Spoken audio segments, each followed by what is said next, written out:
You are listening to the Malliard Report, a live radio show that ventures into the mysteries of life, as well as the hot topics of the day, either political or business.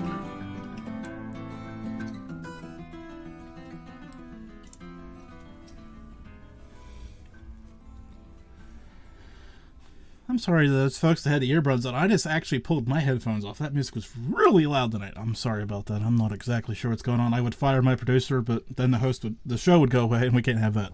So, I'm having one of those nights. My guest tonight is Nathaniel Gillis, Nathaniel demonologist. We'll get into all the stuff that he's done through the years, but how are you doing tonight, Nathaniel? Doing good, sir. It's good to be on the show. Thank you for hopping on with us. So, help me out here. I said demonologist, and we'll get to all that stuff, but give me this thumbnail sketch so everybody out there listening can kind of be on the same footing as we start forward here. Okay, so I grew up in a haunted house from the ages of 8 to, I think it was about 13 or 14. So through the years of 8 to 14, man, I lived in the worst haunted house. I don't know. I don't want to say the worst, but it was pretty bad, man. I mean, I saw shadow figures. I had the same nightmare for months on time. I would see a wispy, smoky-like apparition that would like go through my door at nighttime and would just kind of huddle in a ball or a cloud in the corner of the room. So at that time that I was living in the haunted house, I was also attending a church, a local church, and everything that I was going through, like, they really didn't understand it all. You know, every time I would talk to a leader or a minister about it, they would either scoff at me or call me crazy, and then, you know, they just frowned on me even coming to them with this stuff. And so after that, as I was growing older, I decided to research the paranormal phenomenon to understand more about what I experienced, you know, because I realized very quickly that the church doesn't have an answer to a lot of this. And so since then, you know, I've been researching the paranormal field, researching ufology, and especially UFO abduction phenomenon. So that's where I'm at tonight. You know, that's primarily where my research is at. So I know you're not here to talk about this, but I've got to ask. So yep. Sorry. You told me right before we started that you left the church around the age of 18. Did that have anything to do with the paranormal, or was what was going? I mean, I'll be honest. Well, spirituality and this whole bundle of things is always an issue for me. So go ahead. Sorry. Yeah. Ask a question and then throw an opinion on top of it. So You're good. You're good, man. So you know what? It had everything to do with it because I grew up in Pentecostalism, and the demonologists and what they're called deliverance ministers that we had that would come and preach for us, they were nothing like the charlatans you'll see on TV who are trying to raise offerings so they can get a $65 million jet. This is a completely different breed. You know, these guys were legit. I mean, they were legit. And so I knew that this phenomenon was real just because of some of the events that I saw take place in my local church, exorcisms, deliverances. So I knew it was legit. However, I was experiencing stuff at my haunted house that it really didn't fit in the blueprint of demonology that I was given in my Christian tradition. And at that point, I just kind of left, man. You know, I realized that, you know what, they don't have answers for some of the stuff. And truthfully, a lot of people that need help, they'll never darken the door of a church. And so once I grew into my gifts and my calling, I decided to take what I have and like make it bigger, broaden it to where I can actually help people in a secular level too. And that's when I started doing my own investigations in homes and stuff. So we'll get there, obviously, because that's kind of important. Yep. But again, I'm just beating around the bush or beating back at the bush. I mean, if they were doing exorcism, why? I'm trying to draw the connection between scoffing at you and still doing exorcisms, because mean, you know this. You've had these thoughts in your head, and I'm just trying to figure out how that works. Well, I'm sorry. You said you don't understand why they were doing that. Yeah. I mean, if they're doing exorcism, obviously they believe there's something else going on, and then when you bring something else up, they don't want to talk about it. Yeah. Well, you know, they're very dogmatic. The church has always been dogmatic. If it doesn't fit their certain blueprint, it just doesn't exist. They paint you as crazy. They gaslight the heck out of you. Next thing you know, people don't want to talk to you. People don't understand you. And truthfully, they don't want to understand you. And so as real as the manifestations were in the church, I mean, they were real. We had one guy that was raised in Africa as a missionary's kid.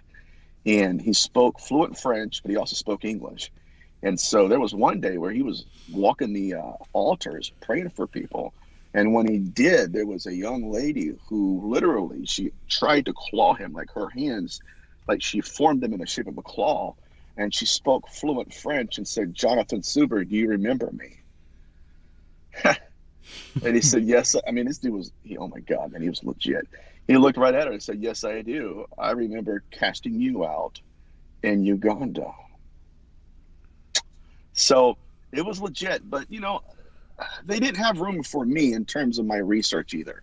So it wasn't just that they didn't have room for what I was experiencing. I went far deeper and darker than many of them did. And so they kind of demonized me. They demonized the demonologist. How about that? Okay, so we're building bridge forward after now. I've kind of got my philosophicals. So you leave the church as a young man, and obviously was there a gap between when you started? Not really. Okay, keep going. Not really. I had researched so much that I got to a point where I knew what I was talking about, and I've been doing investigations for a while. And one day I just, I emailed the producer of Coast to Coast. My very first show I was ever on. And oh wait. Okay, this is where this call ends because he's been on Coast and I haven't. So go ahead. Oh wait. oh God, no. Well, you know what's worse about that? George Norrie's been on this program multiple times, and I can't. It doesn't go the other way. That's okay though. I'd rather have George on here than me be on there. So go ahead. Sorry. No, you're good. It was. I cried like a baby when I got on, man, because I'm such an Art Bell fan, and I've always loved Coast to Coast. It was a dream of mine, but I told him that I think that the field of demonology has a lot of things wrong in it, and so I got on there, and then once people heard me on there, man, I just, I did 50 shows last year, and I'm excited about it because I had my heroes, and I'm finally able to mentor other people into my field, which is, it's really my calling. It's my absolute master passion. But so that's what I've been doing lately. I've also been focusing on the link between demonology and the UFO abduction phenomenon. That is right where my research is sitting tonight, and I know we'll get into that here shortly. So yeah, I was going to say that's on the notes because that gap. Well, I've been referring to building bridges in the last few minutes with all these conversations. That one we're gonna have to build because that's interesting to me. But I want to get into something because if we get into that, I don't think we'll get the rest of this stuff done. I want to get something done for you. You've got 2 books out as well. Can you give me a little bit about each of them?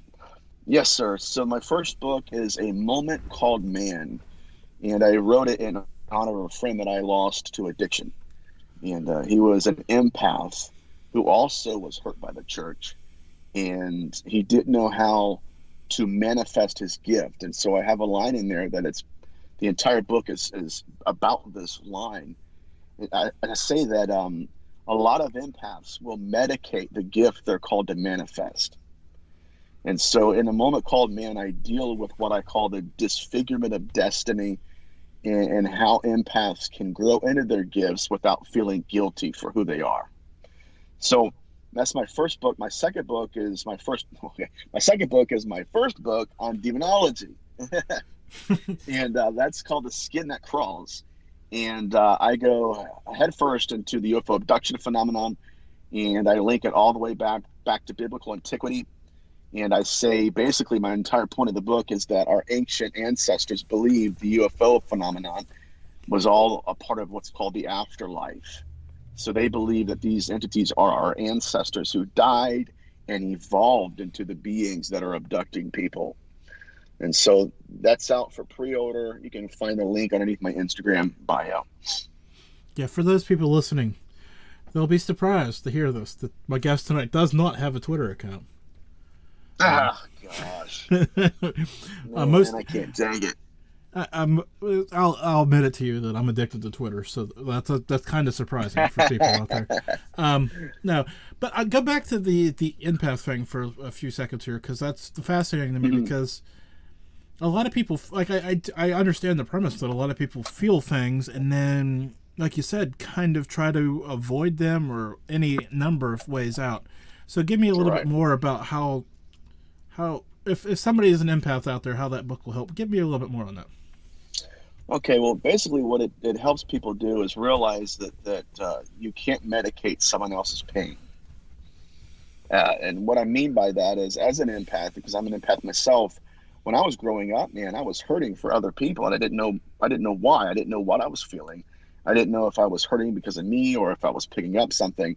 And so I had to evolve into my gifts to the point where, number one, I stopped grieving over the fact that I was different than most people.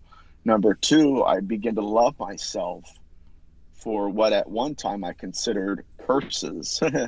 And so, I grew into a level of gifting that allowed me to express myself without feeling alienated, without feeling like I just want to go away and hide. And so that's led for me in my own life, my own research is I'll be sitting down at dinner. Like one time I was sitting down at dinner, and a lady sat down right next to me, and I looked right at her and I said, I don't know what I'm seeing. I said, but I see a dark-haired, I said, actually it's a black-haired man. And I said, he is in bed and he's dying. And I said, I don't know what you're doing. I don't know what the situation is, but I just want you to know that your family really appreciates all the prices that you're paying for them. She started crying. She said, my husband is dying. He's terminally ill, and I work 3 jobs to keep everything afloat. So what I do in my book is I help guide people through the emotions of misunderstanding their own selves and how they can grow into their calling, like I said, without feeling like they're they want to go kill themselves.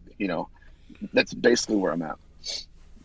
That's phenomenal. Okay, so now we're a hop, skip, and jump away from getting into the actual main event here, folks. So just bear with me for a couple more cheap questions. So, I hate to ask you this question because it seems like every time I talk to somebody, I always kind of relate to this, and it frustrates some people. But I'm here, and I'm going to ask it because back, let's see, circa 2013, 14-ish, somewhere in there. It seems like everybody and their brother was putting demonologist on their business card. I'm sure you're aware. Right. I mean, I think maybe it's just me. Maybe I'm kind of removed from all. No, you're right. You're right. That was. But I was gonna say, it slowed down a little bit though. Yeah, it has, and to be honest with you, our demonologists throughout history, are nothing like they are today. Modern demonologists are people that would say, you know what, I'm going to go into the haunted house, I'm going to throw holy water around, quote a couple scriptures, and if things get too real, I'm leaving. Honestly, and our ancient demonologists like Sinistraria of Amino, Montague Summers, a bunch of others, man. I mean, these guys were people that were literally walking into homes and writing down the following sentence. These are wind-like spirits that will use metabolized water to manifest it. So what that means is they're pulling moisture out of the air and manifesting that and walking through. I mean, it was incredible. So the intellectual gap between what a lot of people like, I just have a business card, I'm a demonologist. The intellectual gap is astounding. And there are a few that I'm personally friends with that are amazing demonologists. So, but as in generally speaking, aside from them, those individuals, our field has a very big problem. Yeah, I guess that's where I was headed, because there are some, how do I say this gently? There are some folks that you wouldn't want to have lead a prayer group, let alone investigate demons. Oh, yeah. I guess a lot of people just want to be Hollywood. And I tell everybody that I'm mentoring, I tell them, man, as soon as you go into a haunted situation, and if you're really experiencing a demonic presence, they'll diagnose you right then and there. They'll mock you, they'll scoff at you because they will not respect you. So that gives us further insight into these beings, that they do have a measure of respect for certain people, and they don't have a measure of respect for others. It's really fascinating. Yeah, I was gonna say that's why I kind of wanted to bring it up, because that, like I said, I mean, I should tell this story to you. Yes, sir. That yes, way, sir. I want to hear it. That way we can educate here. That's what this is for. Like I said, probably peak point when everybody and their brother was adding that to their business card, right?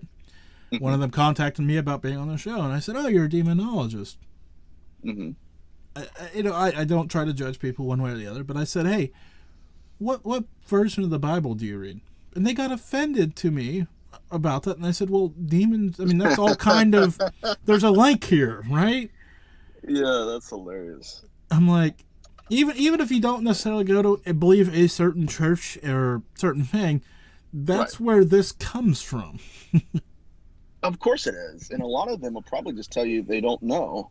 Or actually, no, they'll probably do what a lot of others I've seen do, is they'll get offended, but they're not really wanting to be offended. They're not really offended. They're just offended that you asked them a question they can't answer. And it's seriously where we're at, you know? I mean, it's just really bad. But yeah, man, these entities, they don't play around, man. I mean, if we look at that's where I'm headed. You know? Like, I mean, if you're going to get offended in one email, can you imagine how offended you would have been when I got you on the show and asked you a real question? Oh, dude, I had an EVP come through a show I did about 3 weeks ago that said, I think it said F you, Nate, and then called me an MFer. Like, if you're going to get offended over somebody asking you what Bible you read, if it be, KJV, if it need to be New Living Translation, if you're going to get offended at that, dude, these entities have already won the battle. Yeah, I was going to say. And, by the way, if somebody's out there reading the King James Version, more power to them. Yeah, man. Yeah, so, you know. I'm just saying, for the record. Okay, so you kind of mentioned going Hollywood, and that's kind of, well, like I said, a hot skip and a jump, so I'm at the hop now, so we're going to get there. TV often wants to present things as demons. Yep. And I'm sure you're going to tell me, I'm going to put words in your mouth, and I normally don't like to do this to people, my guests especially. Demons aren't as common as they appear on TV. No, they're not. They're not at all. And when you're in the presence of a demon, you're talking about an entity that would have the IQ of 160. He has the pathology of a serial killer. And that's just if he's not an incubus. If he's an incubus, you're dealing with a sexual predator who will groom their female victims in an intercourse and then try to implant seed in their womb. That's what the incubus does. And so, you know, it's really funny because you never see an incubus spirit on television when they have these paranormal shows, you know? Because there are certain things they want to fake, and there's other things they don't want to fake at all, which would be somebody being physically assaulted by an incubus. This doesn't fit their narrative. So it's really interesting, but it's sad at the same time. I'm surprised they haven't, but we'll give it another year or two. Oh, yeah. Well, the incubi spirit, man, jeez. It's the darkest of any entity I've ever encountered. I mean, I've had cases, and I'm not going to pig trail on this, but I want to demonstrate the power that the incubi spirit has. I've had cases where the entity will literally lay in between the husband and wife at night. It made the husband impotent, and then it was moving in on the wife to a degree where the husband finally just left her. He couldn't take it anymore, and then the entity began calling her cell phone. This is crazy, man. She told me, she said one day she was fixing dinner, and the entity had not even called her. It just began to talk to her through the phone. Just said, "Hey, come over here and answer me." You know, so those are the darkest spirits out there, and you won't see them on these paranormal shows because there's, like I said, there's some things that they'll toy enough with to fake. They won't touch these entities because I think they're afraid that they'll go home with them at night. Well, I can't imagine why they wouldn't go home with them at night. I mean, right. I'm gonna get an email about that, aren't I? Yeah, probably so. It's all good, man. That just means people are listening. That's all that means. It doesn't if they're complaining or telling me it's a good show. As long as you can tell they listen, that's all that matters. Yeah. Okay, so build me the. Okay, let's get to this main event here because I feel I'm intrigued by this. I've been thinking about this all day because Ghostbusters punchline, right? I love when we cross the streams. Okay. Because you're aliens and demons and all. Okay, I don't even know where to start, so I'm just gonna kind of shut up now and kind of give you the floor here to kind of cross because I don't think this isn't normal. There.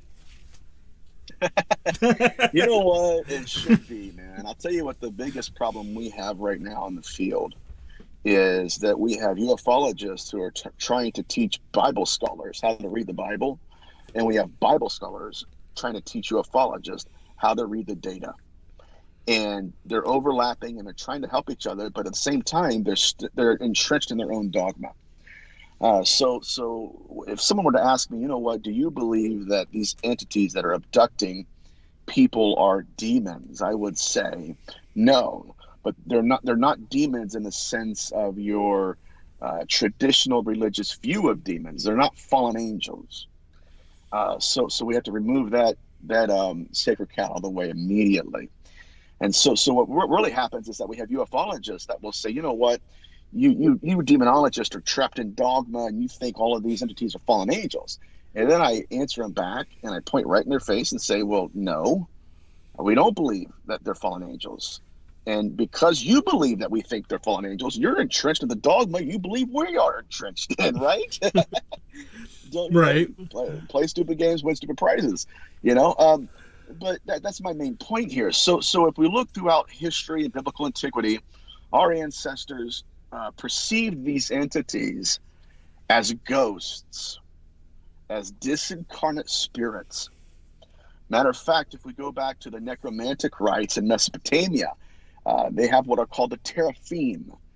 And I know that's a Hebrew word, but it originated in Mesopotamia. Teraphim was when a necromancer would go out and dig up a corpse out of a graveyard, stick it in the bottom of his basement, and then he would take a small piece of metal, hollow implant, and carve the name of an unclean spirit on it. And once it did, the consciousness of that spirit would merge with the metal, and then he would take that piece of metal and place it in the mouth of the corpse. That entity, we call it possession, but they call it necromancy. That entity would begin to communicate through the mouth of the corpse. Now, that's the first historical reference to the modern implant. They were merging their consciousness with metal. And so when we go throughout all of the Levant, Mesopotamia, Sumeria, and we read even the Phoenician texts, it's impossible not to see that our ancestors didn't believe these entities were fallen angels. They really believed these entities were their deceased ancestors. They were ghosts of people who either died early or died without fulfilling their potential. And now they're creating bodies for themselves. And I'm going to let that rest for now because we can go any direction you want. Yeah, I was going to say, I need to catch up. I need to catch my breath because there's multiple levels of multiple thoughts and right. I'm back to the middle for a minute because that just kind of blows my mind for a minute. Mm-hmm. So they just because I always go back to the Ghostbusters reference, I guess, for the easiest sake of trying to frame this in an understandable way for people besides me and you to kind of come to grips with this. Mm-hmm. Trying to proton pack them in, so to speak. That's it. Just loses. I don't know how you get. I'm stuck on it. I'm sorry about how you get somebody, an energy source into a piece of metal and then right have them come back. And of course, we're also, I'm also thinking, everything energy, right? So what's everything energy. Well, what they were doing, okay, like even if you go back to the idols that they were creating in antiquity, they were called house gods or family gods. And what they would do is if they had somebody who died in their family, they would bury the body, but then they would go make an image of that family member out of metal. and then they believe that the consciousness of their deceased ancestor would live in that metal image of themselves. That's why, that's where a possession first began throughout history. And I also believe, by the way, that's why 65% of abductees say that when they touch down on the ship, that the ship itself is alive, right? Because I believe what they've learned how to do is merge consciousness with metal. And so now the ship itself is a life form, and it is alive. So that's just one instance to where the ancient form of demonology mirrors just ufology. It really does. So help me out here, Mm-hmm. because we're talking about past relatives and all this other stuff, and Right. how we'd bring their spirits back. Mm-hmm. How do we get from there to aliens? Okay. Well, I think aliens is, I don't think it's true. Jacques Vallée, in his new book, The Trinity, comes out and says he no longer holds to the ET hypothesis. What he believes is that we're dealing with interdimensional beings. Number one. Number two, Chris Bledsoe, the number one abductee in the world. Chris Bledsoe says the entities that he encountered were like ghosts. They were translucent. And so unless we get back to, okay, let me say this. Unless our researchers get back to the incubi phenomenon throughout the years, even as far back as the medieval period, we will not get a firm grasp on what this phenomenon is all about. So can we go? Yeah. Go ahead. No, go ahead. Sorry. No, we're gonna go into the incubus phenomenon real quick, but whenever you're ready, because I don't want to pig trail and miss anything. So no, okay. I hold that for a few minutes, and then I got one more question. Then we can obviously get there. So you're telling just so I'm making sure I'm all on the same page, or at least in the same book here. Yeah. So you're saying the ghost phenomenon, the demon phenomenon, and the alien phenomenon are one almost in the same. They're one and the same. They're absolutely one and the same. Okay. Just making sure, like I said, making sure I've caught up to the home team. Okay. Yeah. So go ahead, go with the incubi stuff while I process that for you and try to keep up with what you're saying.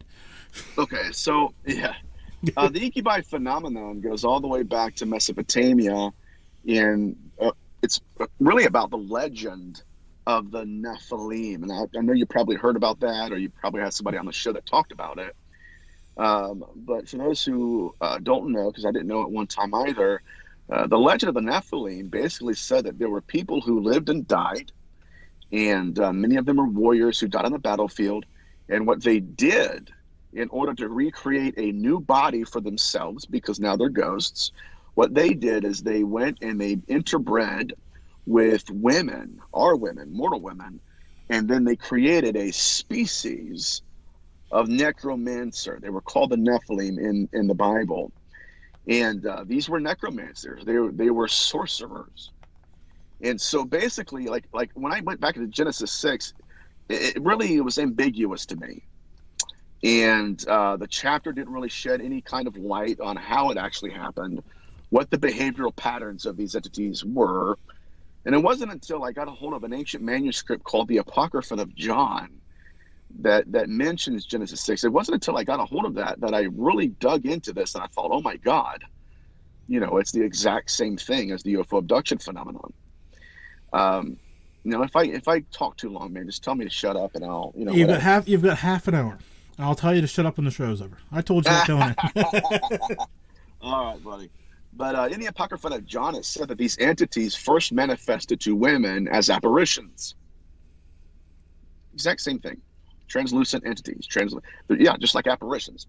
And so they would wait until their husbands, they would wait till their husbands were gone. They may have, died, or they may have went out and got a bottle of wine. Maybe they were at work. Whatever happened, these entities manifested in the images of the husband that was away from the wife.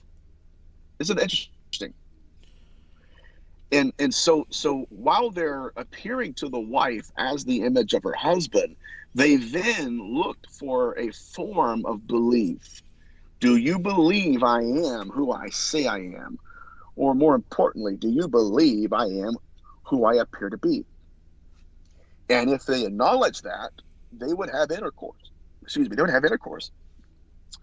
and they would manipulate that woman into intercourse. And at the moment of conception, I'll keep it PG for everybody.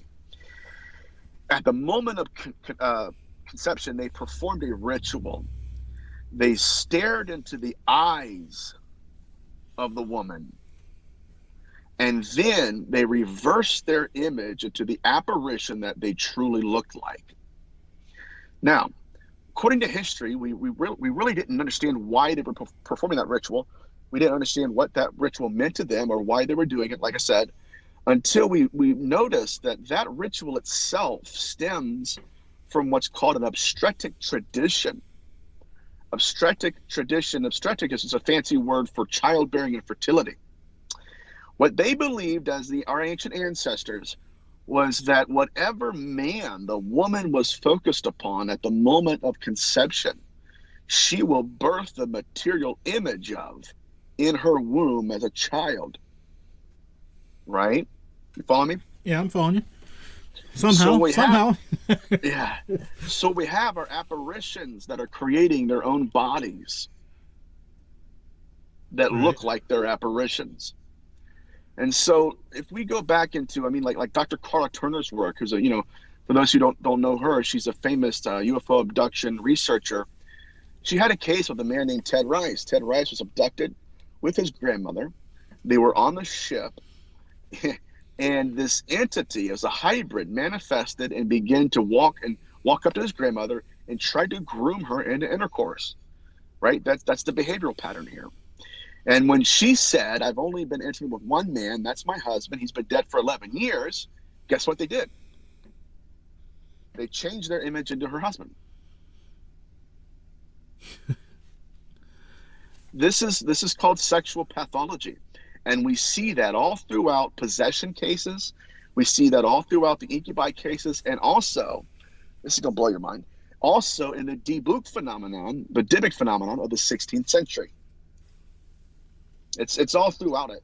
But that's just one. That's another key point that links these two phenomena together. So this is going to sound very simplistic, and I don't mean it to be disrespectful. No, it's okay. Are there more cases of this type of activity presently or at some point in the past? All of the above. I'm glad you could give me a simple answer to a simple question. I'm glad. Yeah, man, dude, I've had cases, especially last year. There were women that were messaging me and emailing me saying that it's not about pleasure to them; it's about impregnation, which is exactly right. Okay. Right. In the UFO abduction field, we call that the missing fetus syndrome. Well, in history, they called it the incubi. In the medieval period, your demonologists called the incubi spirits larvae, right? Because they were implanting themselves in the woman. So when I went back through demonology and started researching this phenomenon, I found a demonologist by the name of Father Sinistrari of Amino. He was a Franciscan priest. And Father Sinistrari was able to go into homes within an hour of the incubus spirit being present. And he was collecting semen samples left by the entity on the bed. And? Yes, he said that they came from dead people. The semen itself was discolored. It was yellow. It was dark brown. It was black. And so what they were doing, these entities were doing, as far back throughout history, they were going to the recently deceased men and what Sinistrari calls milking their carcasses. So this abduction phenomenon, it's been going throughout history, but it's changed faces, right? So if you go through like Mesopotamia, they weren't abducting people like they're doing it now. They were manifesting as what people would call demons, and it's just such a fascinating thing. But I'll shut up for now. No, you're fine. I'm just stuck at this the dead people thing, because especially like I'm thinking about now where we start embalming people and draining things and all this other stuff. Yep. I mean, I can't even use this line. I have to figure out a different way to say this. Screw it, I'm going with it. I mean, because we've literally sucked the life out of people now. Yep. Blood and organs and all that, that's the best way I can put it. So, I guess this is maybe more of an object subtract or a more mythical question. And is this going to go away as we, like I said, as we're changing how, because back in the day, we just, Yeah, you know, we just let them go, right? We Yeah. never involved them, right? So what they had to do is they had to adjust their technologies. They had to adjust their plans for us. And so now that our funerary rites have caught up with science, right? They're not doing that. They're abducting people and doing the same thing, but they're doing it through abduction. And so, this phenomenon is one of the same, but it's more than just them abducting bodies. Now, this is going to be a game changer. I'm going to see how much time we have because I don't want to. 24 minutes.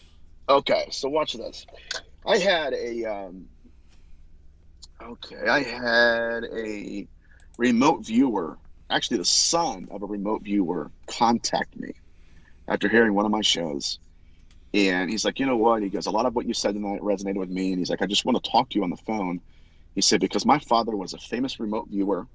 He was paid by the government, paid by politicians, paid by celebrities to get readings. And he said, but I don't know really who to talk to about this. So I said, okay, what's going on? He said that whenever his dad would leave his body, he would meet these guides of his. And he said those were the entities that would give him direction and readings for people. And he said, but one night, he said, my dad came stumbling down the stairs. He was inconsolable. He was white as a sheet and terrified. He could hardly talk. And he said, we were asking him questions like, Dad, what the heck happened to you, man? Like, what's going on? He said, as we're talking to him, he said, we saw religious amulets being carved onto his chest. It's the same phenomenon I've seen in hauntings, where they'll scratch us. But these entities were carving amulets into his chest. So he had a heart attack that night. And he said that we took my dad to the hospital. We gave him some happy pills. We finally got him sedated. And he told us what happened. He said, I went to my usual place during my remote viewing. I met with the usual entities I thought that I've always been meeting with. He said that these entities were different. When I got there, they gave me some things for people that I was doing readings for. He said, before I left, they reversed their apparition to what they truly looked like. And he said it was horrifying. And so the most important aspect of this is that the following, okay? That it happened to the soul first, I believe. And then when that soul got into his body began to manifest what was on the soul or what they put on the soul.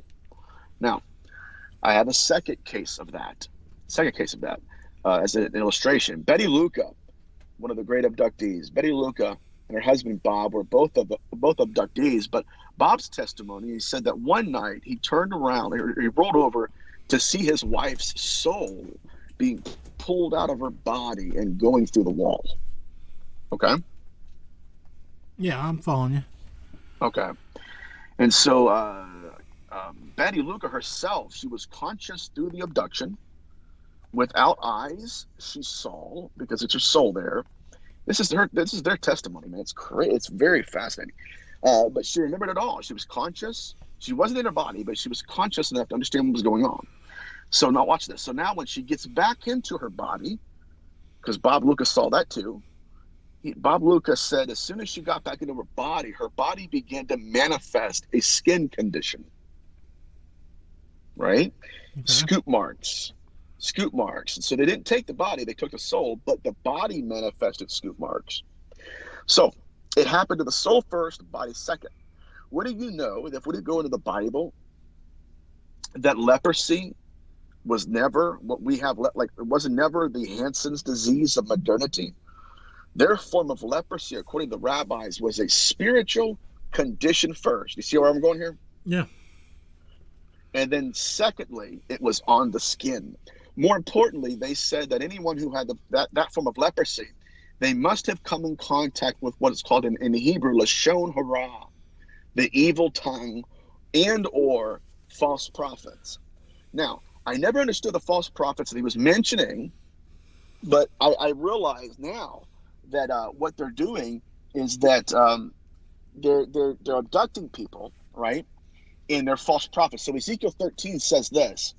He says, those who hunt the souls of men to make them fly. Isn't that incredible? It's right in the Bible. But They're Yes. soul hunters. They're soul hunters. Those who hunt the souls of men to make them fly. Now, they're not just soul hunters. They're not just ghosts. What they are, they're necromancers. So in Ezekiel 13, he says, this is interesting. When he says that they hunt the souls of men to make them fly, that's a reference to the Egyptian Ba'a soul. The pictorial tradition throughout history was a bird. And what they believed is that when someone died, their soul would fly out of their body. Hello, Betty Luca. And that, this is incredible, man, that these entities would capture that soul that's been separated from the body. This is exactly what we're dealing with in the UFO abduction phenomenon. Exactly to a T. And so while I do believe that obviously they're abducting bodies to get semen, and they're abducting bodies to get ova, more importantly, they're abducting souls too. And so that should open our ears and eyes to understand this, because it's far darker than a lot of researchers have produced. I mean, it's pretty bad. It really is. So it's gonna sound like a weird question because it is at this point, but here we go. I'm guessing you don't believe in reincarnation, then. I do, because if you're going where I think you're going, you're probably going to go to even Alexander's work. I don't even know where I'm going at this point. It just kind of came to my mind as we're talking about reanimating souls, and I'm thinking, Right. Just like I said, right. It just kind of crossed my mind, and, well, sometimes it's better to go with what's just fresh than what you're trying to catch up on. Right. Yeah, so there's a guy out there named Ian Stevenson, and Ian Stevenson he actually died, so he worked with individuals who had claimed to have past lives. Now, their birthmarks, right, skin condition, right, their birthmarks were said to have been in the image of the wound that killed them in their past life. Yeah, I've heard that more times than I care to admit. Go ahead, continue. Right. So when that soul enters the body, it manifests itself in the skin, on the skin, rather. And so when we get this idea that they're not just pulling bodies out of beds, they're pulling souls out of bodies, then we're right back into biblical antiquity, and we're dealing with these false prophets who Dr. Carla Turner said are constant liars. They lie. They'll come up to us in the image of a deceased loved one. They'll come to our women in the image of a deceased husband. And in antiquity, that's how they would groom people into intercourse. That's how they would take ova. That's how they would implant semen. It's incredible. But our researchers right now are missing that point. It's not just a physical abduction. They're pulling souls out of bodies. And any technology in the world, get passionate, man, so forgive me. Any technology in the world that could pull a soul out of a body, that's a threat. Well, I think that should go without saying, but I think you just said it, so we're going to go with it. Right. So, help me out here. Mm-hmm. One more wild thing here for you. Okay. The UFO phenomenon, right? Mm-hmm. Totally. Mm-hmm. I mean, obviously that kind of gets lumped in with the alien phenomenon, right? But where you're at isn't necessarily the same thing. So, are people seeing things in the sky? I guess is the way I want to go with that. Yes, they are seeing physical ships in the sky. They're also seeing what I call apparitional ships, and the ATIP program with Luis Elizondo, they've actually released some of the videos and photography. Like if you go to Mystery Wire right now on their Twitter account or their website, George Knapp has actually put out images of this same phenomenon. And so we're literally seeing ships that have an apparitional quality to it. They look like clouds that are in the shape of saucers or in the shape of an orb. And so what we have to do is we have to look at what's called comparative etymology. We have to look at the behavioral patterns of these entities. And I believe if we do, our research in the field will go head and shoulders over everything we've known. So questions I'll hate myself for in the morning, but I just want to ask it because you'll understand here in about 15 seconds. So where does Bigfoot factor in all this? I don't know. I have no idea. I don't know. I think that there's some evidence of Bigfoot, but I would say we have a heck of a lot more evidence of the UFOs than we have Bigfoot. Bigfoot.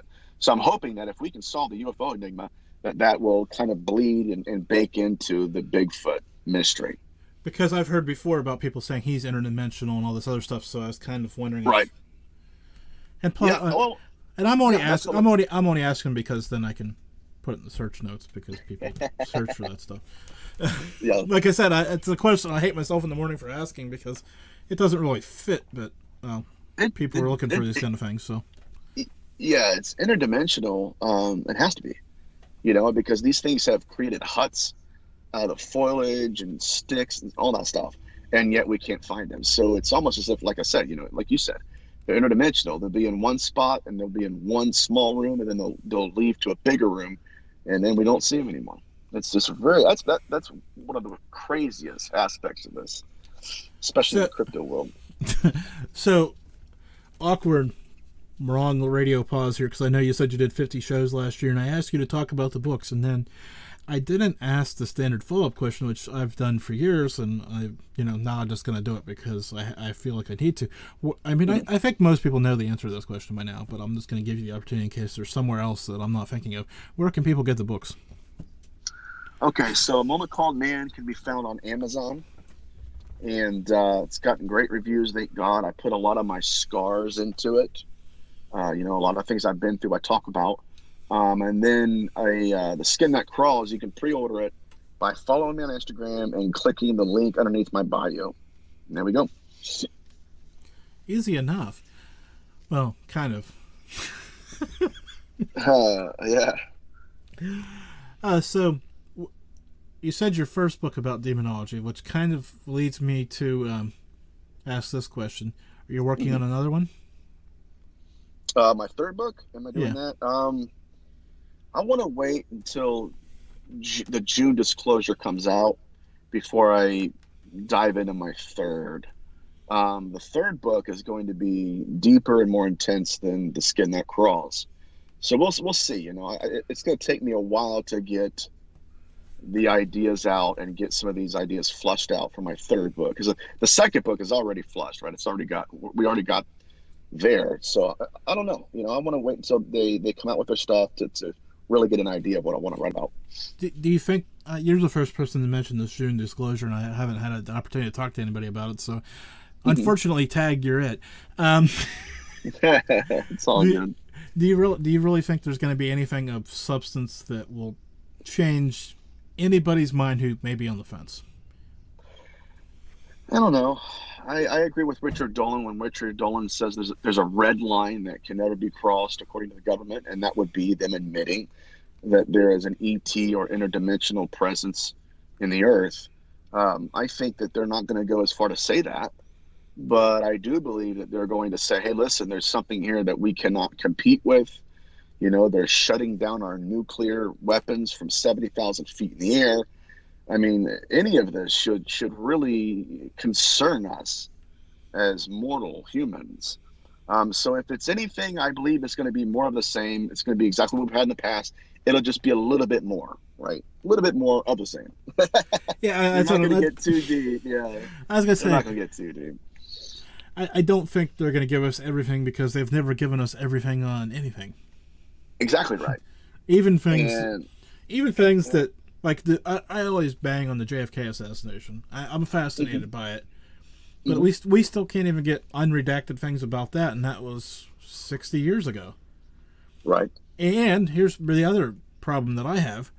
If the Warren report says it was Lee Harvey Oswald, why do we need to hide anything? Right. Exactly right. It's the age of secrecy and disinformation, man. But I don't know what we're going to find out, if we're going to find out anything, but I'm hoping that they'll give us further clarity. But truthfully, man, if they're going to come out and say that, there are extraterrestrials or there are interdimensional beings, and they come out and say that they're shutting down all of our defenses, they're blocking our radar, they're blocking our sonar. I mean, why would they want to tell us that, dude? We would lose, people, if they have issues or whatever. I mean, this could really ruin a lot of things in our world if they came out and said that. Yeah, I was going to say, if the last year has taught us anything, we're not ready to admit that something else might be out there. Yes, sir. We had a test run. We failed.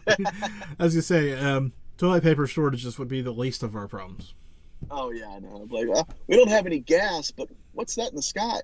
Yeah, so we'll see, man. I think if anything does come out, it'll be sky related. I don't think we're going to get anything interdimensional. I think we're just for the people out there wanted me to throw my 2 cents on it. There it was.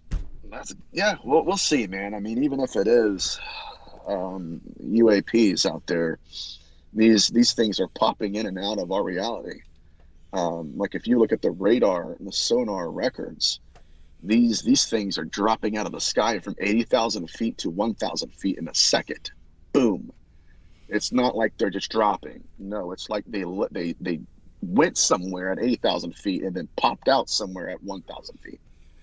That's what they're realizing. So I mean, it's going to get crazy, man. I mean, it's as if it's not already crazy.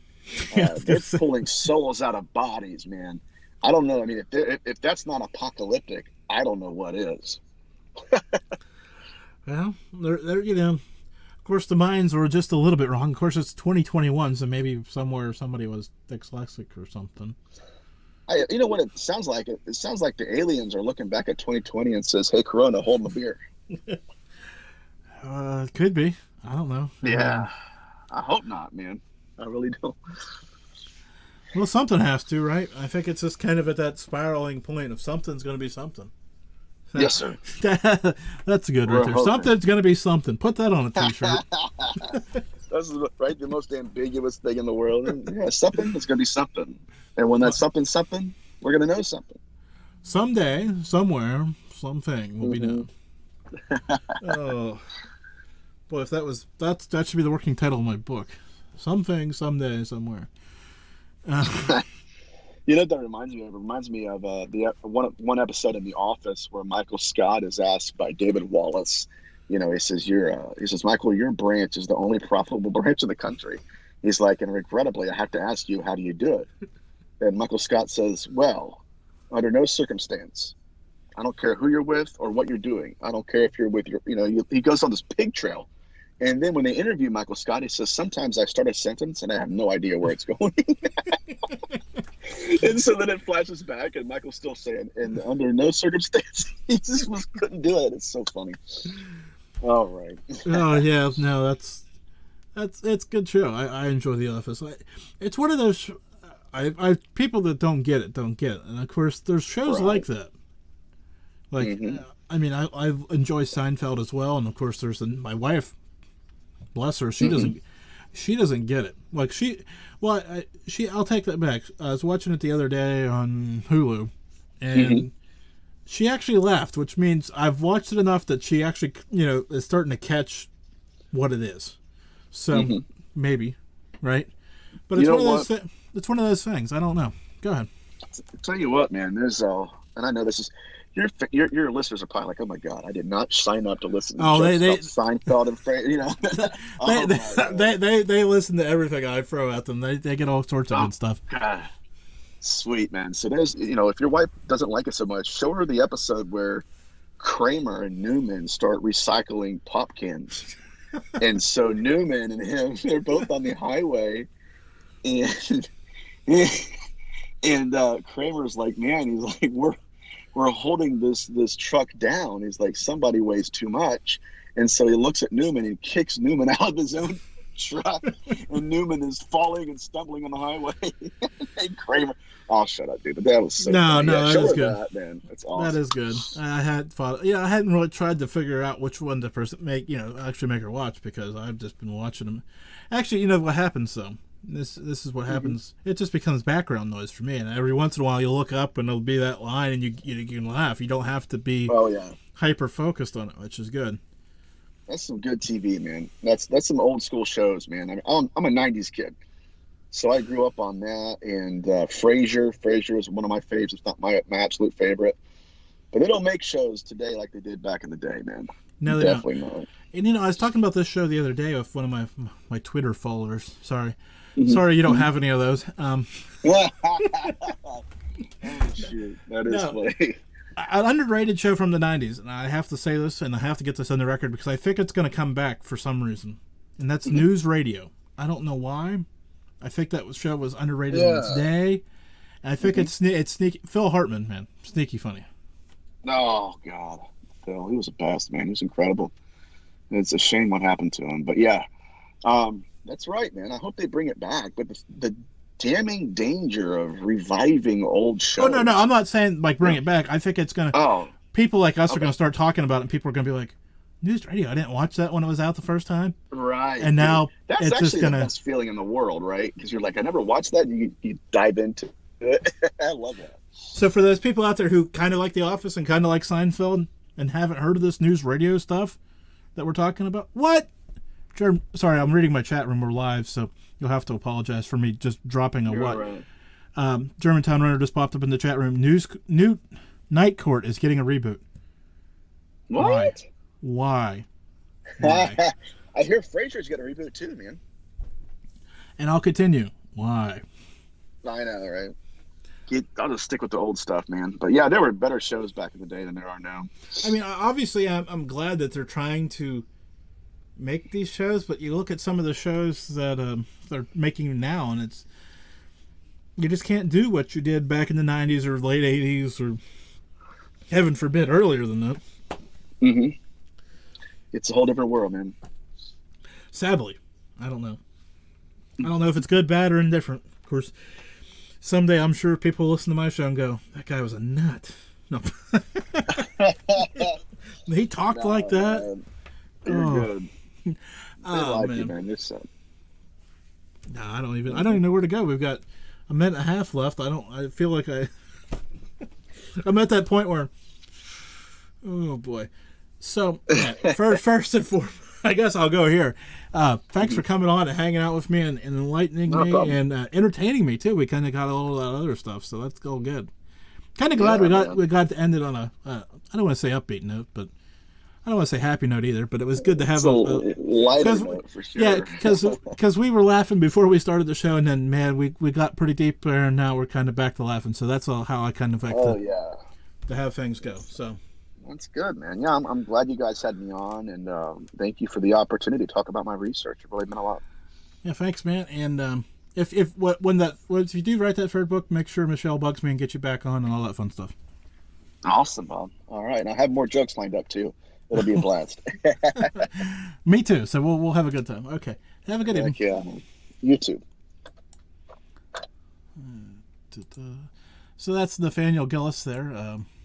Kind of wrapped him a little short here because I didn't really I've just kind of run out of where I wanted to go with him, and I didn't want to get started into something else. So if you haven't, I know most of you have, but there's a bunch of you out there who listen to this show Monday through Friday, Saturdays and Sundays, right?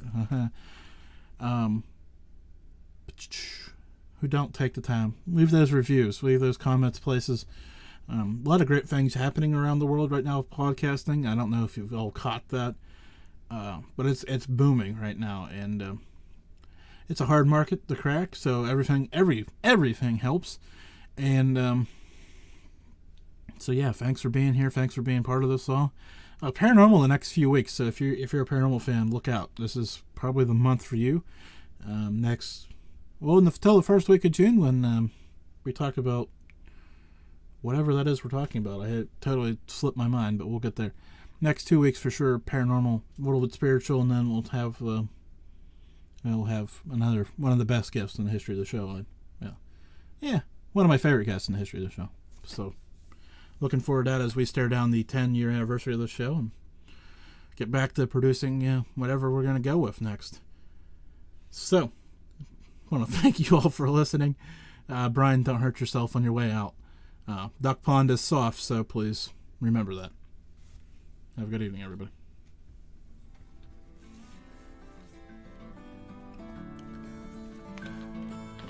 Thank you for listening to this episode of the Malliard Report. Stay tuned for details on saving money at the Duck Pond shop. I hope you enjoyed this report. Please subscribe so that you can join us again. And if you appreciate the show, leave us some stars or a review. For more notes from this show or other great shows, check out Malliard.com. A reminder, the views and opinions of this show are those of the host and guest and do not represent any sponsors, affiliates, or any other partners of the Malliard Report. Now for your money-saving tip. Promo code Mallard at checkout of duckpondshop.com, where you can get your t-shirt, coffee mug, and other great products. That's promo code Mallard at checkout, duckpondshop.com. Until next week, stay safe and keep quacking.